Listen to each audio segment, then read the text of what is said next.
is where we discuss the possibilities.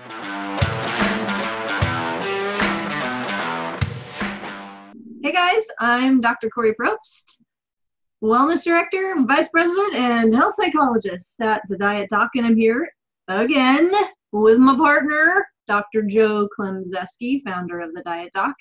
Thanks for joining us again for the Diet Doc Life Mastery podcast. Today, we are in part 3 of our Motivational Mastery Goal Series. Joe, hi. Yes. I'm ready. I love this series. Right? This is fun. Yeah. Today, we're going to talk about how to choose a goal. And to set this up, just so everyone kind of knows what direction we're going to be heading in, I have a few questions that I use myself, that I reflect upon before I make the decision to move into a goal pursuit that I think might be helpful for others.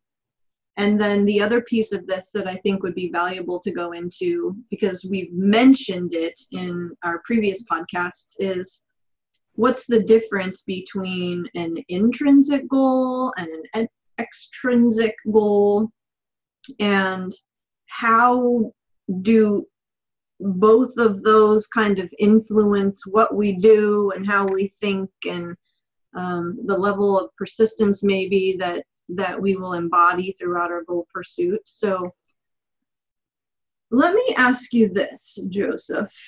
Mm-hmm. Do you have a process for setting a goal, deciding on a goal, choosing a goal? I was asking myself that as you were describing it, because I thought I've never asked myself that question. And as you were talking, I should have been listening to you, but I was thinking through your question. Huh. And I thought, for some goals, I certainly do. Like it took me, I think, about 2 years to choose a creative writing program to do a second master's degree in. And then when that was over, I took it very seriously. Obviously, it took 2 years to decide and pick the right one. And then, I stretched it out to 3.5 years to really get everything I could out of it and make sure I could enjoy it. And then I took a year off before starting another master's program. And even for that one, the process was different, because I thought, I really don't have an exact time-specific goal for this one. I just want to stay sharp. I want to learn more about this particular field. So it was really just, one class at a time. And so same goal in terms of a master's degree, but totally different process in the ultimate outcome. So those are two big goals, I would say. But other goals, I think I'm still probably pretty impulsive in that I might say this. These are all things I'm going to start doing. And I wait and see which ones really hold me to it. I mean, if it doesn't excite me, if I'm still not thrilled to be doing it a month later, then it probably wasn't the right thing. But to your point, I do prioritize projects better that I would call goals. So whether it's finishing this book or that book or starting this new adventure in our business, I definitely keep those things limited, because I know they take time and attention, and I have to be diligent with pursuing those goals. So there's probably a little bit of a process in the undercurrent there. Yeah, I hear one, and it's centered around I hear this. You didn't say this, but I think it's kind of an underlying theme, is who's impacted by this. And if this is affecting a lot more people than just me, then I need to be more calculated with whether I'm actually going to jump into this. What is it going to look like? What's the purpose of doing it? And something that I've admired about you is that, well, it's kind of a double-edged sword, actually, I'll be honest. I admire and despise. It's about him, and then it gets taken to extremes sometimes, and that's my deal, where I'm like, okay, I just need to step out here a little bit, where you'll latch onto something really, really quickly, and you'll just go for it. And I'm like, I take things a little bit more slowly, I'm not going to say you're not thoughtful about it, but I just take more time to decide whether it's actually something I want to put effort into or spend money on. If it involves money for me, it takes more time to decide whether I really want to get into it and whether I'm just going to dip my toe in and or like totally dive in to the deep end. But so I do hear a process for you. I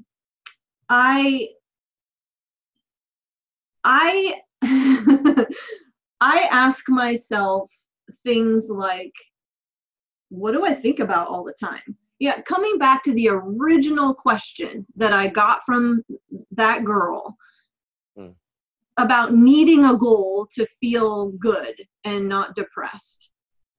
If someone is having a difficult time deciding, what am I going to pursue? I mean, I've never necessarily been in that space where I'm like completely blank slate. What would I choose? Because I feel like things are lobbed at us all the time. Circumstances come into our lives. People put out an idea. And if we're open to it, if we're perceptive, we'll be like, that sounds interesting, or I've never thought about that before, or is that something that maybe I would be interested in too, or would I be good at that? I don't know that I've ever been in a place where if I could do anything, what would I choose? But if someone is in that space, what do we think about all the time? What are we reading all the time? When we're not focused on work and our tasks and our responsibilities, what are we diving into? I'm going to look at my bookshelf right now in front of me, and all of that stuff is about psychology. It's about awareness. It's about mind. And I don't do that because I have to. Is it my part of my profession? Absolutely, it is. I'll look around my office here for a minute here. See. Yeah, what do you see? See who I am. That's the big question. These questions that I'm going to propose to everyone, they're all related to who am I? So we come back to that again, right? As a foundation, if we're going to do something, if we're going to pursue a goal, comes back to who do I want to be? Who am I right now? How do I want to flourish in this life? So here's the second one. What do I get compassionately angry about? And it's not anger like, oh, this makes me so mad. It's like, oh my gosh, this is something that I want to absorb and learn about, and there's an energy underneath it, and it's like I need to go for this. I need to change this. I need to find out how I can impact or influence this. And goals, guys, by the way, I know you can relate to this, Joe. The things that are most important to you and a lot of your goals they're not disconnected from what you do professionally. They're very much connected to what you do professionally. And I think you see how they enhance what you do professionally if they're goals external to your actual work responsibilities. But for me especially, cycling and learning about cycling and learning how to pedal and learning about bikes and challenging myself in that area, I bring it all into the work environment, right? And when it comes to mindset and change and people becoming more aware of themselves and of the universe and how they're impacted and the manner in which they want to approach their lives, I get compassionately angry about that stuff. Because when someone comes to me and they're like, change is so hard, I'm like, whoa, whoa, hold the boat. Hold the boat. Why? Why does change have to be hard? Why can't change be easy? This is all about you creating your own suffering here, and here's how we're going to turn it around. That's compassionate anger. It's like, No, you're better than this. So what do you get compassionately angry about?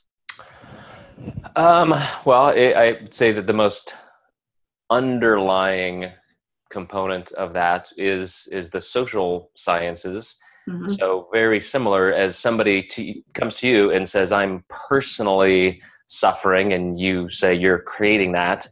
I look at society at large and how we interact with each other. So social psychology, social science, political science, and say, why are we hurting each other this way? Why can't we have, I mean, I even love things like urban planning. I mean, I watch TED Talks on that kind of stuff because I just like to look at society as a unit and how we all function in it.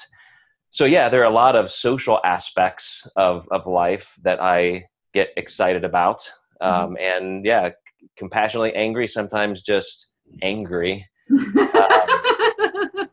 But, you know, I think of these first two questions, and I know that the most compelling thing that propels people toward change is either a physical pursuit, like I need to lose weight, I need to look better because I need to feel better, I need better health, something in that genre, or career. Yeah, I just hate my life. I hate this 9 to 5. I'm working 2 or 3 jobs at a time. And that may mean, you know, they have a financial impact that they are striving for. So when it comes down to some of those real base needs, where then we bring in that real deep psychology, how would you tell people, you know, pursuing those goals based on these two questions, how does that tie in together? Well, I think if we get past the, you know, I need money to live and buy groceries and support, you know, and pay for my home mortgage or whatever, there's values underneath those. And it's, I want my family to thrive, and I don't want my family to suffer. And I want to set our family up for long-term financial health. So I think it you know, we talked about asking the question, why are you doing this? Okay, well, because I need money. Okay, why do you need money? Well, because I need to pay for my groceries. Okay, why do you need to pay for your groceries? Well, so I can eat. Okay, why do you need to eat? Well, so that I can live. Why do you need to live? I mean, as you get further and further down the rabbit hole, ultimately where we end up is these very like intrinsic needs. Freedom, you know, we heard that a lot. We were at Ashley Barnhart's Strong Moms Camp, and how many times did we hear that word come up? Right, freedom. right.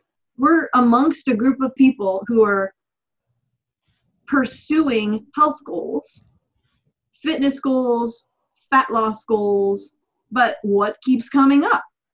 Freedom. I want a sense of freedom. Right. And that's exactly what I, you know, want this entire series to come down to in terms of making a final point, is that, yeah, whether that goal is to lose 30 pounds or 50 pounds or to even look a certain way, if you think that, you know, the value of I need to be accepted by everybody or so-and-so or whatever, you know, even below that, I think there are things that we heard at the retreat like that. You know, it's just freeing. I don't have to worry about the anxiety of rejection or loneliness or just feeling less than. Right. So yeah, very, very powerful things to consider, you know, the deepest part. When people begin to reflect upon what their motivations are, and let's get past the word motivation being like, I need the energy to actually do it, to what are my motives? What's the guiding force? That is ultimately what they come down to. A sense of liberation, acceptance and connection, confidence.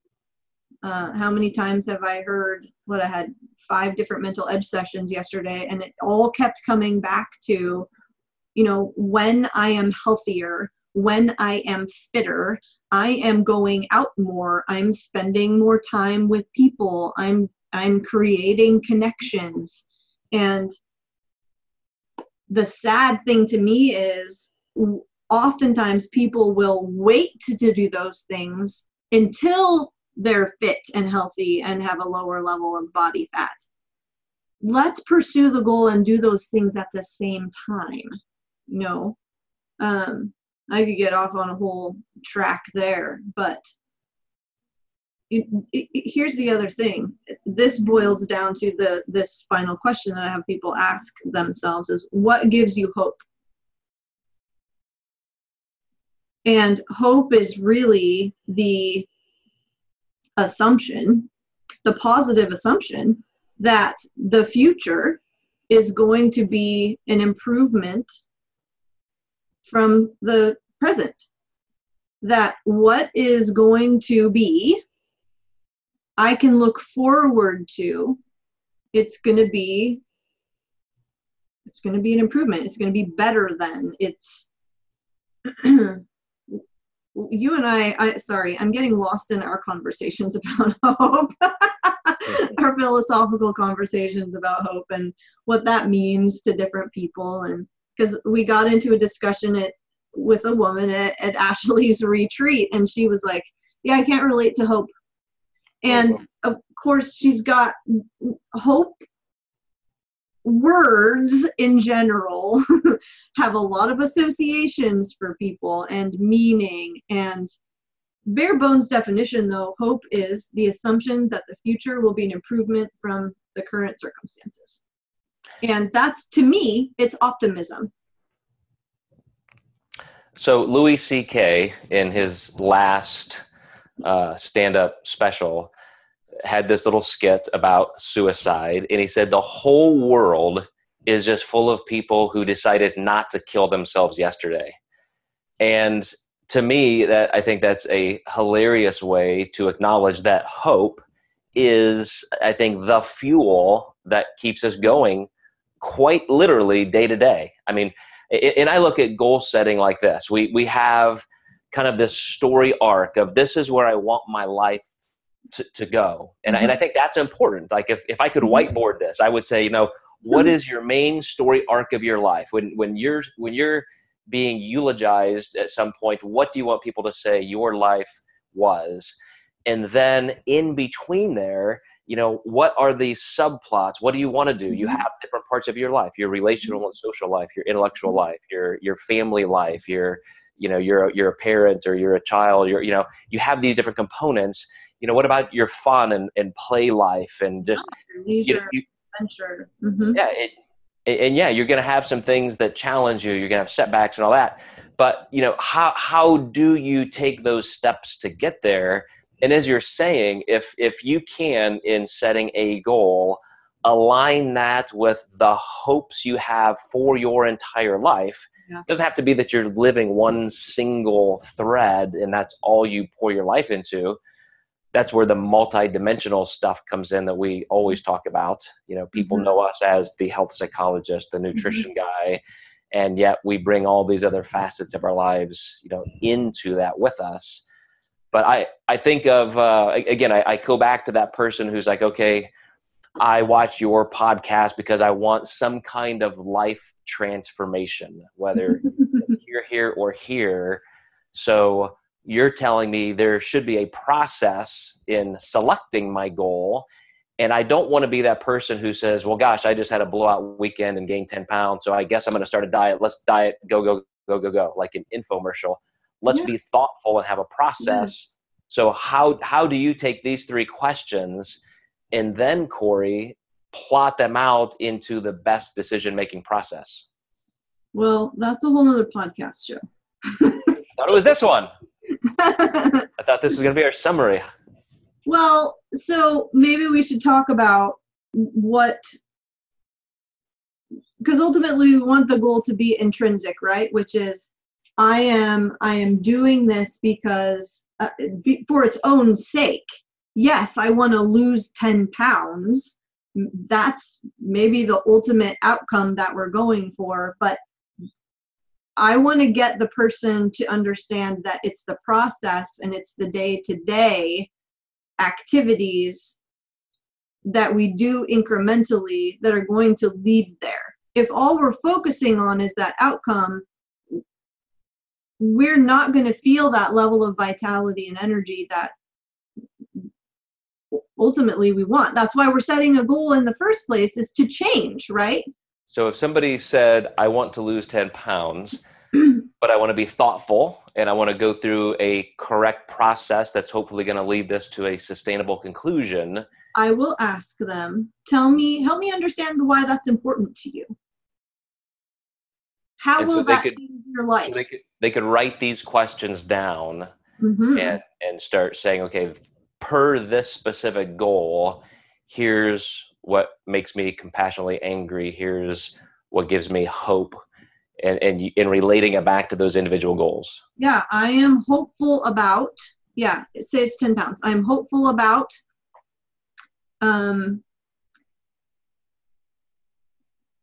what do I think about all the time when I imagine being 10 pounds lighter? What's that going to be like?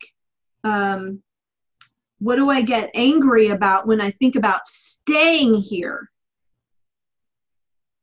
I think we can look at where we are now and where we want to be, and let's ask those questions for both places. I think that's a very valuable exercise as well, because there are going to be positives or advantages and disadvantages for pursuing, and advantages and disadvantages for not pursuing. And we need to get at all of those to really understand all of the variables that are going to be a part of this goal soup when we take the first step toward it. Am I making sense? Yeah, and I think you started a summary that is perfect in just bringing it back to the intrinsic level, which is, one of the schemas I talk about with clients all the time is, whoever you want to be that person now. And you mentioned this a few minutes ago. You don't have to wait until you've achieved this goal to then do blank. Do those things now. Be that person now. Somebody who you see emulating what or who you want to be. What decisions do they make? What habits do they have? Start doing that stuff now, as you still create those arcs and those goals and answer these questions as a form of process. Still start today. Start being that person right now. And there's a lot that can be accomplished, as we talked about in the last podcast, in just enjoying the ordinary, going back to, some of the Enlightenment philosophers we talked about who, say it's just, no matter what we consider the best life to be, if you can't enjoy it moment to moment in the process, you're going to find that you totally missed the whole point. Well, yes. And we can find the crap. If we're looking for it, we're going to find it. If that's what we're focusing on, it's everywhere. But the opposite is also true. If we take off the crap glasses and we put on the positivity glasses, the optimism glasses, and the beauty and excellence in the world glasses, guess what is going to come to us, and guess what we're going to notice all the time? Probably the last thing I'll say, Joe, based on what you just described in terms of these questions and to just be who you are right now. A lot of people who come to me would say, but I don't know who I am. Like, I've lost myself. I went through this part of my life and these circumstances, and I was thrown into this situation, and maybe it was a really awful relationship or a trauma of some sort, and I've lost myself. I don't know who I am anymore. Asking the question, who am I? It's going to be like, I don't know. It's too difficult to answer. And so there needs to be these other questions. Okay, who do you admire? What people in your life do you spend time with who you feel super comfortable with them? You respect them, you admire them. How do they act? What do they do? How do they carry themselves in their lives? How do they show up in the world? Let's start drilling down in different ways. Instead of these big, broad questions, let's get a bit more specific. So then we can begin taking some action steps that are more granular, I guess. Yeah, and I love that you use that metaphor of positivity glasses. It's probably a good idea for an entire segment of this series is to talk about positive psychology. But I love something as simple as studies have been done that if you're just feeling down or anxious or stressed or depressed, just the physical act of smiling, like you don't even have to watch a comedy or something, just make yourself smile and your brain starts releasing endorphins and you actually get happier. Yes. Isn't that awesome? An important part of goal pursuit is you have to enjoy it. You better be excited about it and have that hope, as you said, your third question. So all great stuff that we're going to continue talking about, guys, as we go into the 4th and 5th and maybe 30th segment of this series. This whole thing is just going to be Kori's Goal Pursuit podcast from now on. I think it's an incredibly worthwhile thing. I'm glad we're doing it, Kori, and thank you for your expertise. And we will look for your comments and questions and go from there for our next few segments, guys. Thank you very much. Thank you.